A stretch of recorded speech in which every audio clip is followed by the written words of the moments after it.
Hey, Fran Capitanelli here. Totally into the sound. That's the name of my operation. Check out this guitar, dude. This guitar is so cool. It has the coolest story. It says, "To Danny, with love from Eric Burden." This was given to my friend Danny, my brother's friend Danny, by Eric Burden.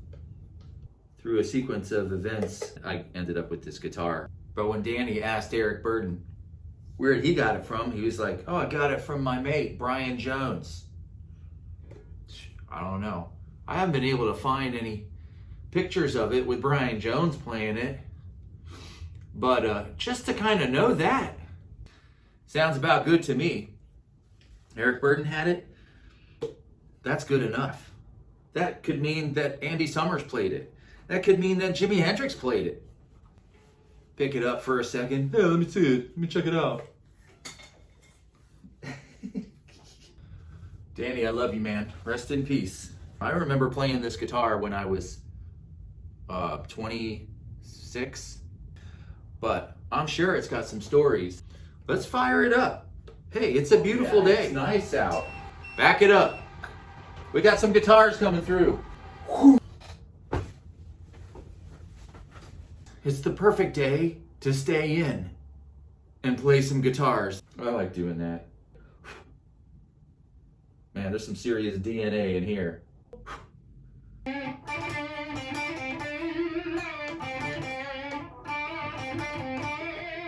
He played that rare sitar part. It couldn't be duplicated on electric guitar, but he did it anyway. He's the first one. This guitar kind of reminds me of when you see like the hippie episode of a show from the 60s and the radical guitar comes through.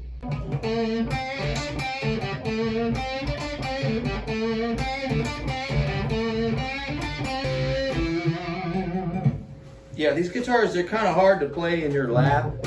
It's like the opposite of a flying V.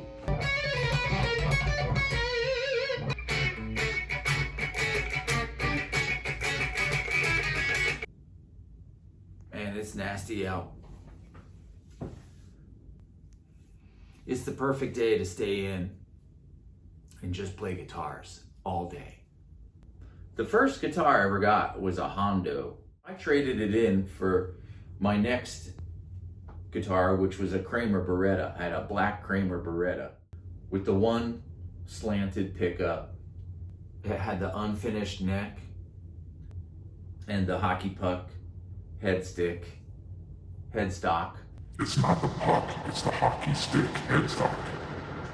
Anyway, every guitar has its own story. I needed something with more versatility. And I got my first Strat, which is a hardtail sunburst Strat. I went into this place, Voltage Guitars, in Hollywood. In the summer of 1987, I lived in Hollywood.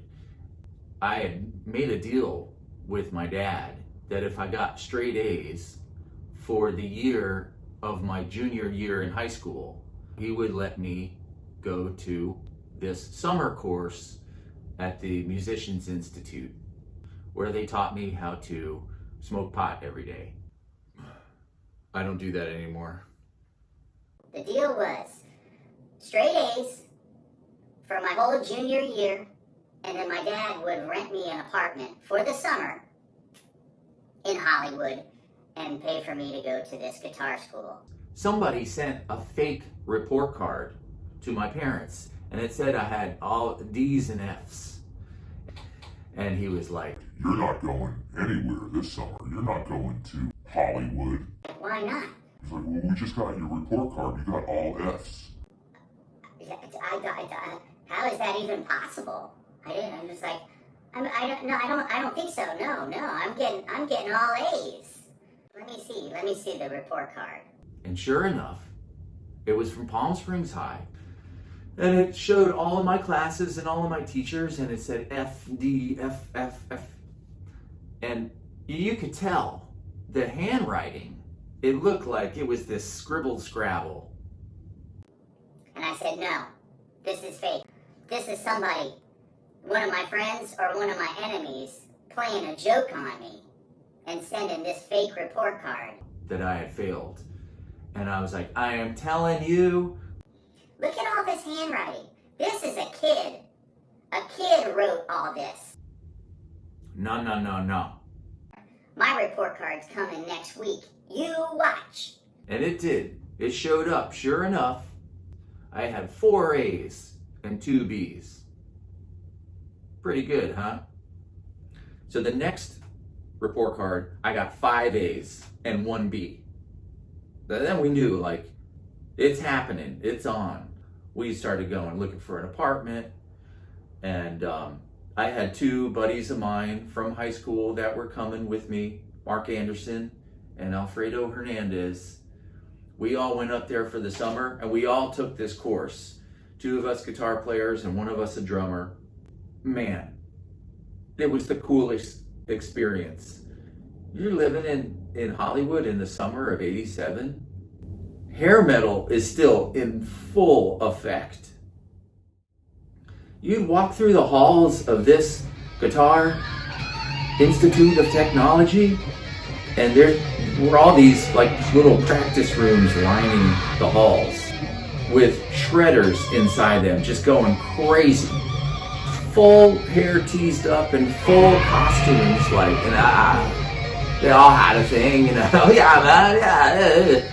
Any rock video that you saw with metal guys in it, those guys were in these hallways and in these practice rooms times 10 with their personalities, just like, you know, doing the whole like Southern California vibe thing. My name is Purple. There was a guy named Purple. He wore all purple. He had the purple guitar. His hair was purple. He used purple makeup. His name was Purple. And he was just full on shredder. It was intimidating. I wasn't one of those teased up metal guys. I was like long, scraggly, greasy hair. I was into the Chili Peppers and Jane's Addiction and Guns N' Roses. They hadn't put out Appetite for Destruction yet. But I had seen them. I had seen Jane's Addiction a bunch. I had seen the Chili Peppers a bunch. These bands were coming up, but they were all still playing in clubs. I mean, I was 17, so I had a fake ID. Crazy. Then I had to go back and finish high school after that. You can't get them back on the farm after they've seen Carl Hungus. But anyway, while I was up there in the summer of '87, I bought my first Stratocaster at Voltage Guitars.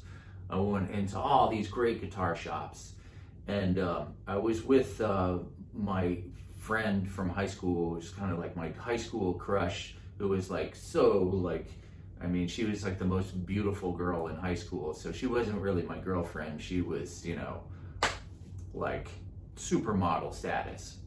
But I was with her when we were in Voltage Guitars, and Robin Crosby from Rat was there. Hello, this is Robin Crosby from Rat, and if your cable system... Hello, this is Robin. And he was looking at her, and he was looking at me. And if your cable system doesn't carry U68, then call him up, tell him to fucking... And he was like sizing her up and sizing me up, like, what is she doing with him? Are they together? And quit messing around.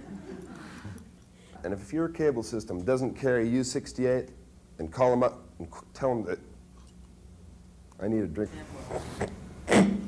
Hello, this is Robin Crosby from Rat. And if your cable system doesn't carry U68... I'm seeing Robin Crosby in Voltage Guitars while I'm looking at this hardtail Strat. Hello, this is Robin Crosby. God, I can't even get my own name. That's fucked up. And I had seen Rat recently at the Orange Pavilion. And so in '87, I was like, you know, I was listening to metal. I was listening to Led Zeppelin and classic rock. I was listening and discovering, you know, the Minutemen and Black Flag and all the SST bands. And when you're in your car, remember to buckle up for safety. It's the law. And I bought the Strat, and I put in a lot of hours on this Strat over over the years. So I was 17 when I bought it, and when I was 25, it got stolen from a house in Atlanta.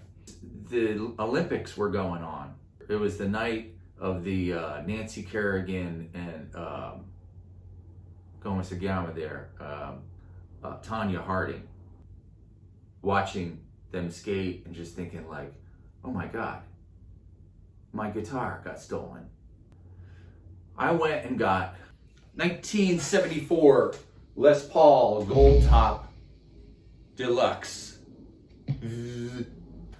So yeah, I got this guitar at Midtown Music. They lent it to me for the night. Places don't do that anymore. And I remember I woke up at like right before the sun was about to come up, and I went and snuck into the room where it was, and I opened it up, and I was like, man, this guitar is beautiful. And right at that moment, the sun crept from behind the horizon and laid its rays right down on it. And it shined like the Ark of the Covenant in the secret map room of Tanis. All the Tom Collins albums, all the Tom Collins shows, this was the main guitar. Remember that? Remember that from all those Tom Collins shows? I don't know who owned it before me. I'm always curious. Who owned this guitar before me? Because we got some like, he definitely had like a thumb ring. And he was resting right there. It's a big old notch. Dug away right there. I had this little nodule put on right here. Because in Tom Collins, Will you shut up for a second? I used to try to use the volume on the guitar as much as possible. And I was trying to, keep the super lead dimed, but back this off and then just have a little bit of headway when I went to do a solo, but that wasn't enough. Now, I can't see these little numbers on here when I'm playing guitar in a club. Get used to it. Let's see, what volume am I at?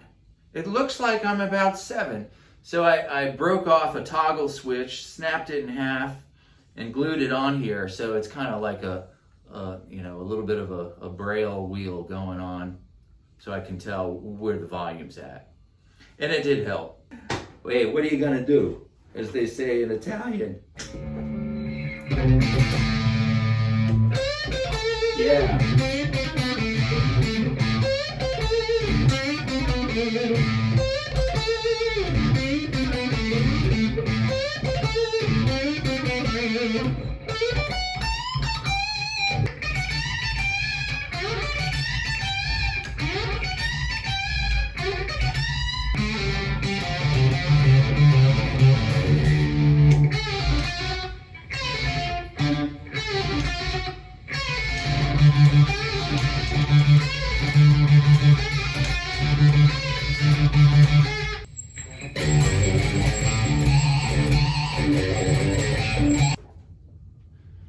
Take a year off. That's nothing, right? No two guitars are the same. I got this tower out here.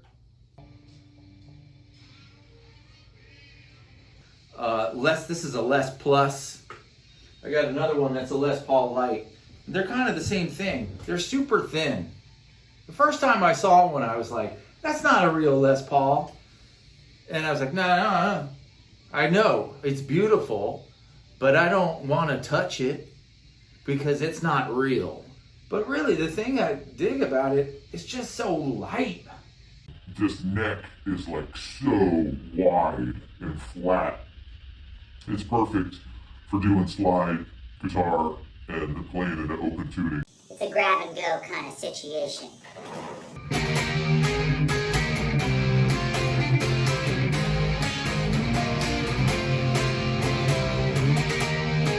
Feel me? Hey.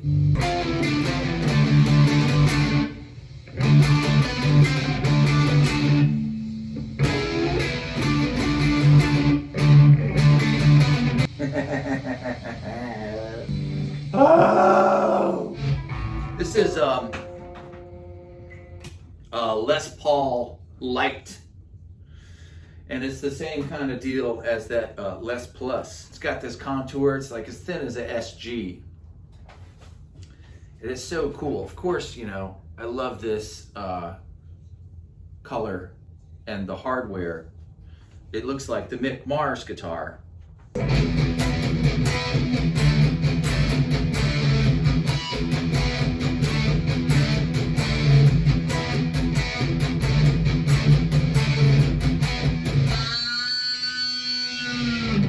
It also looks like the Dave Navarro guitar on the first Jane's Addiction album.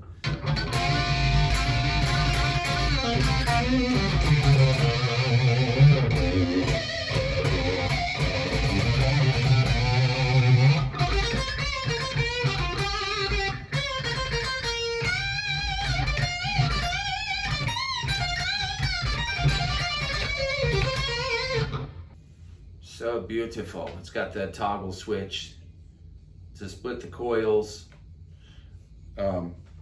which to me means not as much gain and more noise.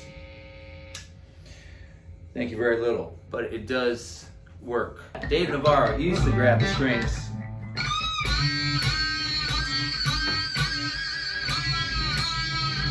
and just pull them totally off the neck. Never seen anyone else do that besides him. That's why.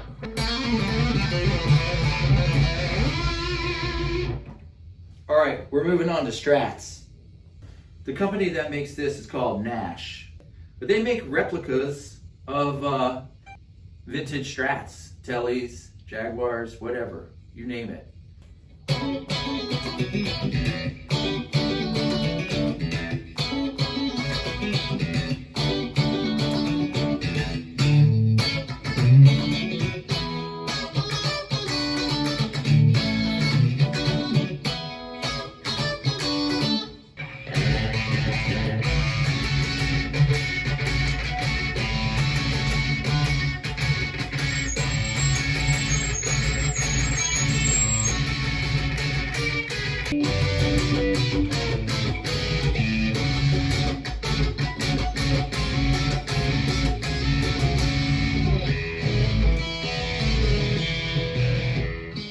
So then I find out, oh, Nash makes like a Floyd Rose type Strat.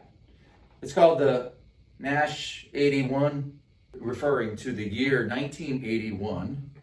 You know, you basically couldn't have a guitar without a Floyd Rose on it or you wouldn't be cool.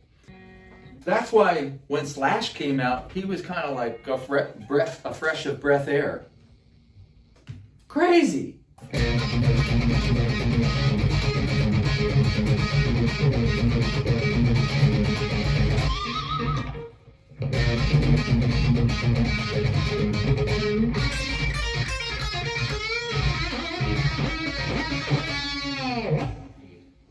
Two Nash 81s. But this one had the two humbuckers, front and back. Psh.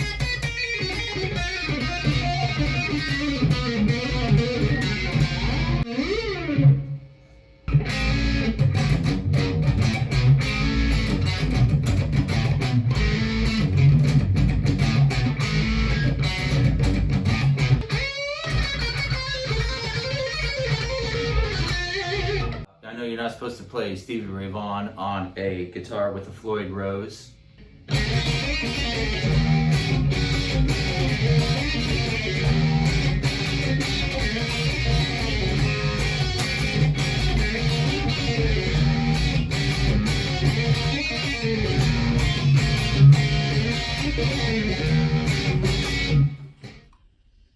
Take your jacket off. This is a Les Paul 58 reissue. It's not a real 58 because I don't have $700,000. But I had enough for this one, R8. This guy said to me one time, a famous guy, and he says to me, you know, like when you play a 58 Les Paul through a 58 amp, And I was like, yeah, I've never done that. Is that a possibility in life? And he was like, oh, you'll do it one day and then you'll know. But I know what it's like to play a Reissue 58 through a 5150, and that sounds pretty good. Sounds really good through that.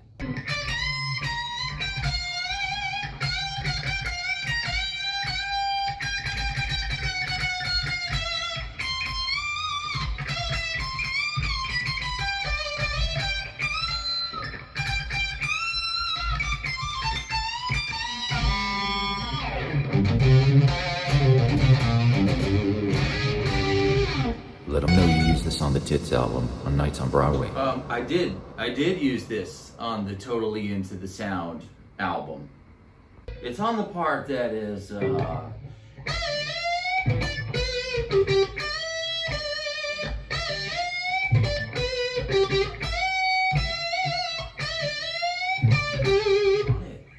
sun always comes out.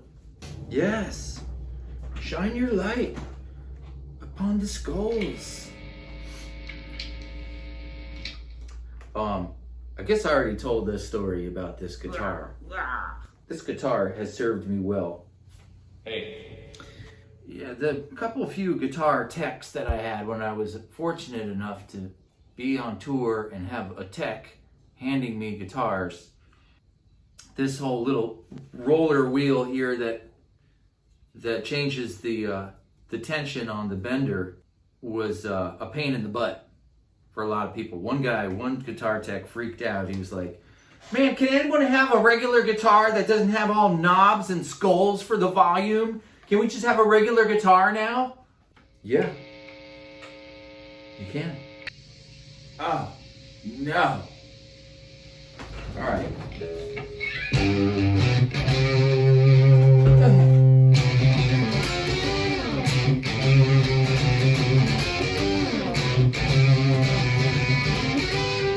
My favorite B-bender solo is the one by Jimmy Page. It's on Coda. It's on the song Darlene.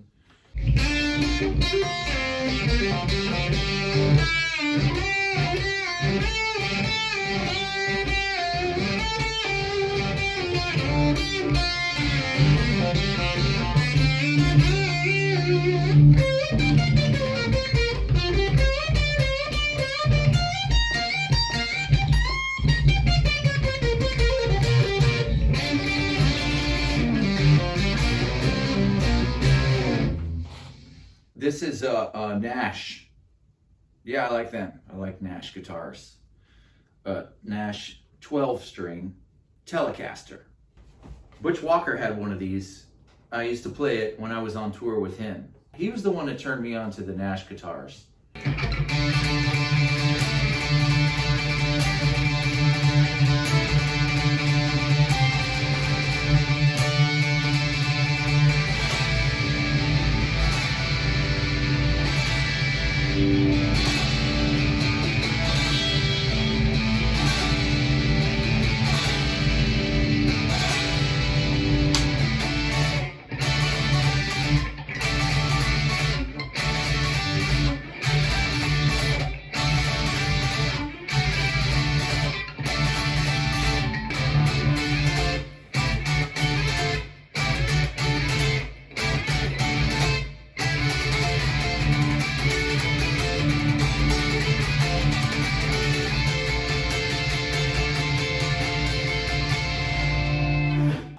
That's all for now. Thanks, y'all, for checking me out today and letting me tell you some stories and spending this beautiful day with me here.